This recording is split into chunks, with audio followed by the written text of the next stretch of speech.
the feeling of meaninglessness, or perhaps I might say one's despair over the apparent meaninglessness of life, is in no way a neurosis.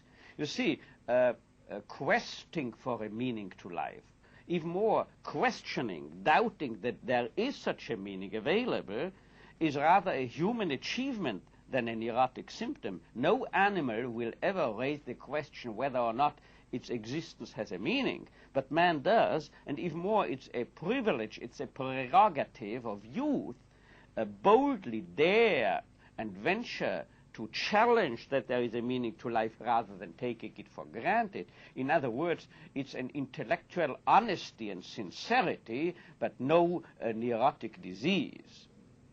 I'm interested in your comments on the idea that man is not kind of controlled by drives and instincts, and maybe it would be better for him if he were. He wouldn't have the same problems, I guess. Of course, and it's a characteristic of neurotic existence that one tries to get rid of one's freedom of choice, and one tries to just delve, to intoxicate oneself by way of pleasure-seeking. Actually, basically, man is not concerned with pleasure or power.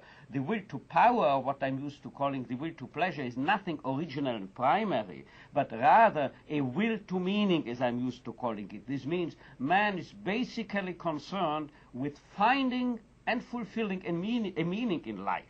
And if this search for meaning is frustrated, the noogenic neurosis, the feeling of meaninglessness, results. How would this apply, for example, to the increasing violence that we see today? You see, when there is a feeling of meaninglessness, people do meaningless things. They resort to crime, to violence, because the will to power, exaggerated, you see, lived out, without restraint, in violence, the will to power as well as the will to pleasure are substitutes for the frustrated will to meaning. The will to meaning, one's search for meaning, is the original concern. And only a man who has been frustrated in this basic will to meaning then resorts either to power seeking or to pleasure seeking. And the crudest, most brutal form of power seeking, of living out one's search for power, is violence. And on the other hand, this pleasure seeking, the so-called pursuit of happiness, is not only contradicting one's primary will to meaning, but even more, it proves to be self-defeating.